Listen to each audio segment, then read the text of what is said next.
Hey, what's up, everybody? This is your boy JB. You're listening to the Urban Flow on WFDU 89.1. Say, what's up, Danielle? What's up, Danielle? Remember that song to the Clark sisters that went like this? Jesus brought the sunshine? Yeah. Well, you brought the sunshine to the radio station today. Thank you. You got it. And then you have your very special friend over there. What's her name? Beverly. Miss Beverly. What's up, Miss Beverly? Don't be hiding. Well, Danielle, listen, man. I know that you are anointed. I know that you are inspired, and what I need for you to do is, how long have you been singing? As long as I can open my mouth. Really? Yeah. I'm from a family of singers. Family of singers. Yeah. Okay, and you hail from? I'm from New York, from Long Island / Brooklyn. Okay. Okay. With, some Detroit and Flint, Michigan blood. Really? Mm-hmm. Really? Yeah. Well, I tell you what, out there in Detroit, I mean, just say the word Detroit, and They sang. Yeah. Yeah. Yeah, Detroit, they have something very unique and something special out there. It's in the water. Yeah. You know, all of the musicians that come from there, the vocalists, the Clark sisters are from Detroit, right? Yeah. Yes, they are. And who are some of the other musicians from Detroit? Well, let's. Who's not? Yeah, well, Thomas Whitfield was from Thomas Detroit, Whitfield, right? yeah. And I'm sure, and let's see, there are a whole lot of others. My son just got married recently, and his bride was from Chicago. Mm-hmm. And we had the opportunity of visiting Chicago, and Chicago is another area. Yeah. You know, this, music, yeah, gospel scene. absolutely phenomenal. Absolutely phenomenal. So you've been singing since you can remember. Mm-hmm. Coming up, I mean, who are some of your aspirations? Who are individuals who inspired you to do what you do? My mother, I think she is the best kept secret in New York. Okay. My mother can sing hands down, flat footed, just sang. Really? Yes, she can. And of course, Reverend Timothy Wright, because that's right there in New York. Uh-huh. CeCe Winans. I love me some CeCe Winans. Okay. Growing up, let me think. Well, how I'm about? a little old, so. Well, I mean, CeCe Winans, and there was Vanessa Bell Armstrong. How about her? Yeah, I didn't really get into her until I was a little bit older, though. Okay, Vanessa Bell, Tremaine Hawkins, maybe. Tremaine, okay, yeah. Tremaine, and who are some of the other trailblazers? Well, Walter and Edwin, if we're going to talk Hawkins. Yeah. Richard Smallwood. Richard Smallwood, absolutely. I remember when Richard Smallwood had the Richard Smallwood singers. They were hot. Yeah. They were hot. Commissioned. That was another. Yeah, absolutely. Commissioned. And where are they from? I guess I should know, but Detroit. They're from Detroit. Wow. I tell you, man. So, you know, those are some of the same individuals that inspired me, you know, as a youngster coming up. I mean, I've always had an appreciation towards gospel music, you know, so those are some of the same individuals who I've had the opportunity to listen to. So when did you determine, or when did you discover that you had this thing for music? I mean, when did you discover and determine that music was what you wanted to do and to go into? I mean, I was in my church. We put the kids in the children's choir, youth choir, as soon as they could stand up on their own. Whether they can speak words or not, they're up there with the choir. So Okay. I've always sung, and my mother always sung. She played instruments, and when I was a little girl, we had a keyboard in the house. I remember getting the keyboard for Christmas, and I would sit down and listen to songs and start playing them by ear, and I loved that, and I just stuck with it, and then eventually I started singing. Like I was six years old when I did my first solo. Okay. And once I did that, I was sold. You were sold. I fell in love with it. Yeah. Okay, and let's see. I mean, you said that your mom sang, and how about you have brothers, sisters that sing as well? My sister actually is a theater actress. She sings, dances, all of that. My brother, he can sing. He doesn't want anybody to know it. Okay. So probably just his wife that hears him sing, but he can sing too. Okay. And my dad tries, bless his heart. Okay. Well, you know, you come from an area. I mean, you know, you're living in New York, and New York is known across the country. Yeah, you know, everybody's an artist. Yeah, everybody's an artist in New York. Saturated. It is saturated, and I mean, and you are associated with Reverend Timothy Wright. Well, tell me about that. I miss him very much. Most definitely. But that was an awesome experience, singing behind him or singing with him. Yeah. Because this is somebody I grew up listening to. Yes. And he pushed me. He saw something in me that I didn't see in myself. And unfortunately, he passed before my first project was released. But I don't think I would be doing what I'm doing now if not for that experience. Yeah, I've never had the opportunity of meeting Reverend Timothy Wright. I mean, I think that I had the opportunity of doing sound for one of the shows, that he was on. And what I saw about him, he was a very gracious individual. I mean, as Very popular, humble. as popular Very as he humble. was, very personable. And it seems like his sons. It seems as though they have that same type of spirit. Definitely, yeah. You know what I mean? So I mean, he was, he seemed to be a very genuine individual. He was. So I respected him a lot. I mean, I really respected him a lot. I mean, I listened to a lot of his music. Even when I was living in North Carolina, I've always had a special thing for Timothy Wright and the type of music that he did because he put everything into his music. Yeah. So And everybody could sing his music. everybody could sing. Music Yeah. for everybody. It wasn't complicated. Right. You know what I mean? They were simple but powerful songs. Simple but powerful. Yeah. One that everyone could relate to, could relate to the experiences that he was conveying in his music. So, I mean, as you mentioned, he had a tremendous impact on you. So now, are you a writer as well? I am. Okay. So, when did you write your first song? Ooh, I had to be young. Probably elementary school. I have notebooks at home, like up in the closet, that are full of music. Full of music. Yeah. And what do you feel are some of your aspirations? I mean, what gives you that creativity, you believe, to write? What gives you that imagination?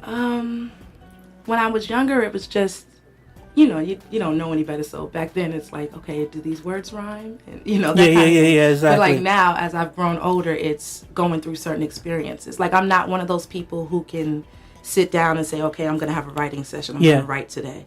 I'm one of those people where I'm going through something and I'm in my car driving and God will drop something in my spirit. A couple of lines here, a couple of lines there, and I've got to pull over and write this down. Right. Or I'm at my desk at work and I've got to stop what I'm doing and write this down. Or I'm in the shower and I got to jump out, grab a towel, and run and find pen and paper and write this down. Yeah. So it's whatever he gives me for the time, for what I'm going through, that's how I write. So my songs are like really, really personal to me because they're how I pray. They're how I communicate with God. So, I mean, what impact has a relationship with God had on your writing? Everything. Everything. Like, what else would I write about? I'm not out in the world, so I don't know that life. So what else is there for me to write about except for God? He gave me this gift, so why wouldn't I use it for Him? Most definitely. Quite often when artists come through, I ask them about their perception about the state of the music industry today. There are a lot of things that's going on in the music industry. At first, there used to be a shadow, over, say, for instance, like the secular music industry.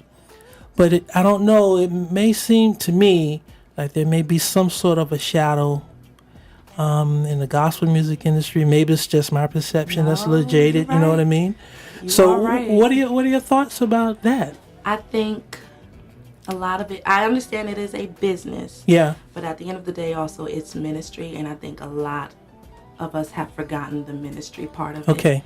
And some of the business is really nasty. Like, I've seen some things and heard some things. I even got to a point where I just wanted to quit because I didn't want to be associated with what these people were doing. Like, this is not what God gave me to do. This is not what He told me to do. This is not what we're supposed to be doing as followers of Christ, as ministers. I mean, through music, but it's still ministry. This is when you get up there and you get in front of that microphone and that music comes on, this is your time to preach through song. And if you're not living right and you're doing shady business and taking advantage of people, you're not doing what God told you to do. I mean, so do you feel as though the gospel industry is fulfilling its mission, or do you feel as though it may have been maybe sidetracked books. It's interesting because, there's so many scandals out there today. Yeah. And, unfortunately, scandals, whether true or false, have a tendency to take away from the significance, and from the effectiveness of the ministry.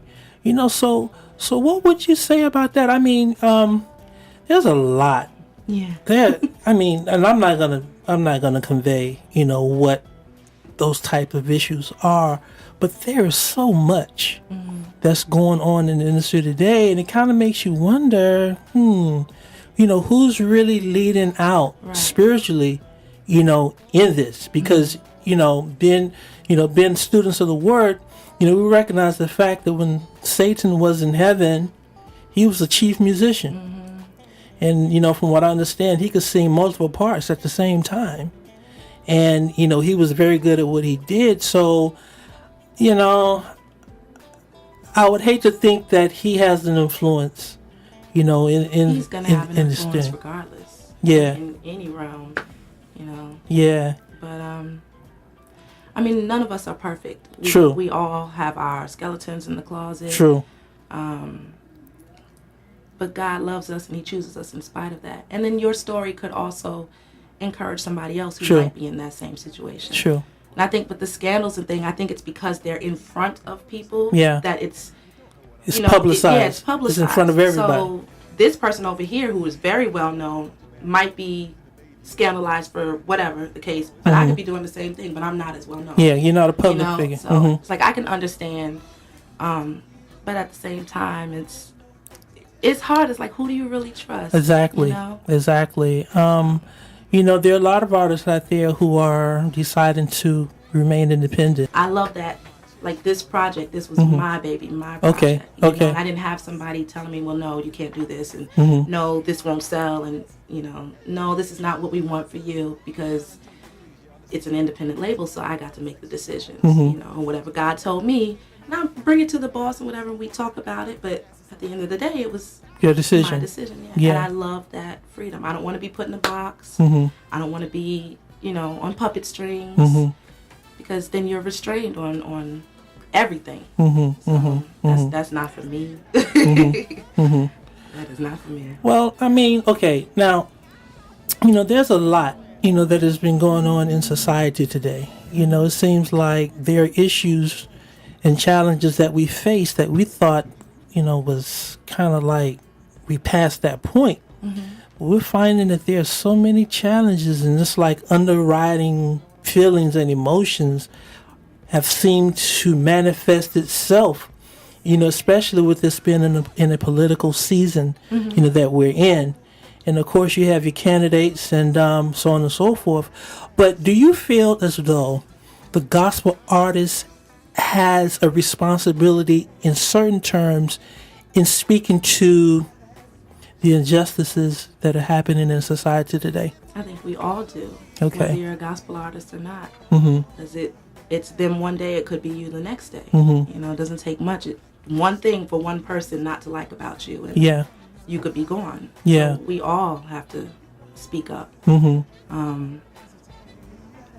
I don't know. I kind of feel like I don't know what else to do, or I don't know what I can do other than pray. But I think it's all of our responsibilities. I don't think it falls on one. Of course more not. Than the other. Of course not. It's kind of like the reason why I asked that question is because the gospel artists, or any artist for that matter, they have a large platform.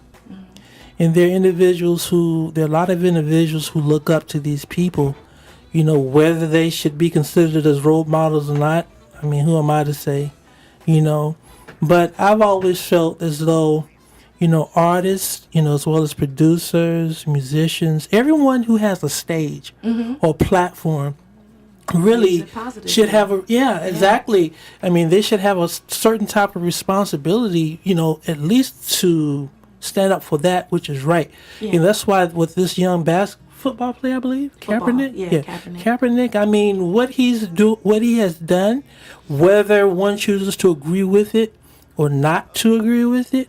I mean, he decided to make a stand. Yeah. And I'm just wondering, how many Christians out there, are willing to make a stand, against the injustices of so many people.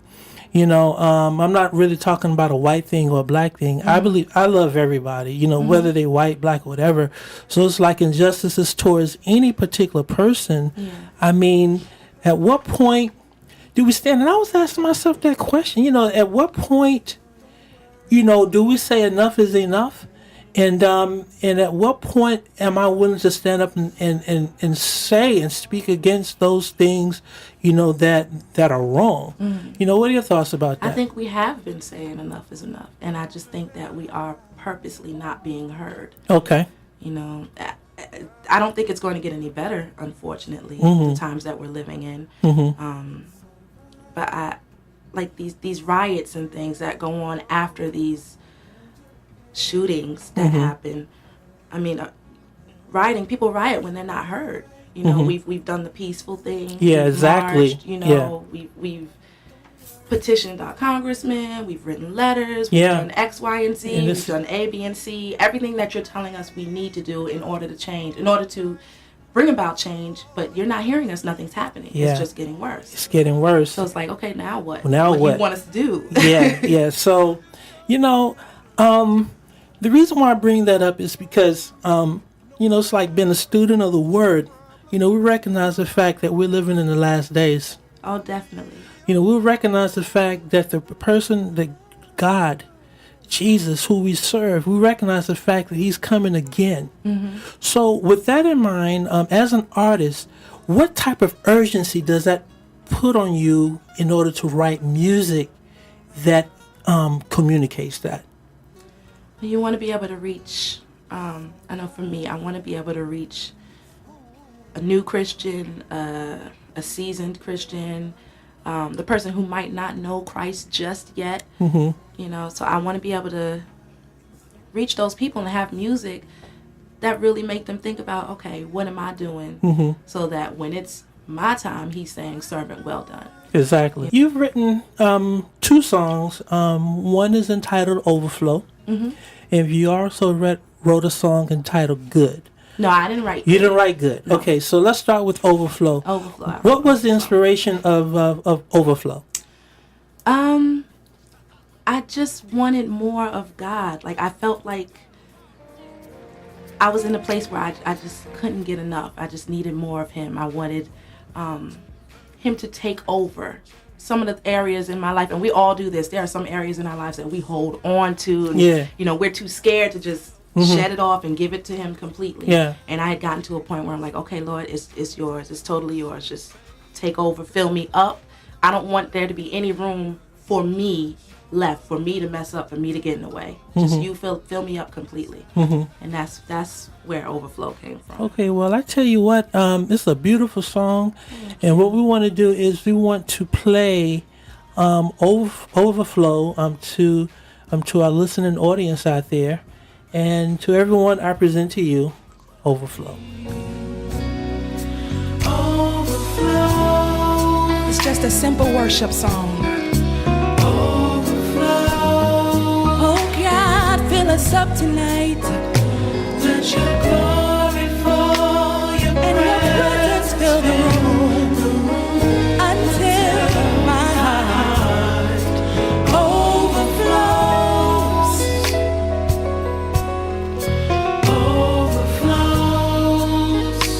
with adoration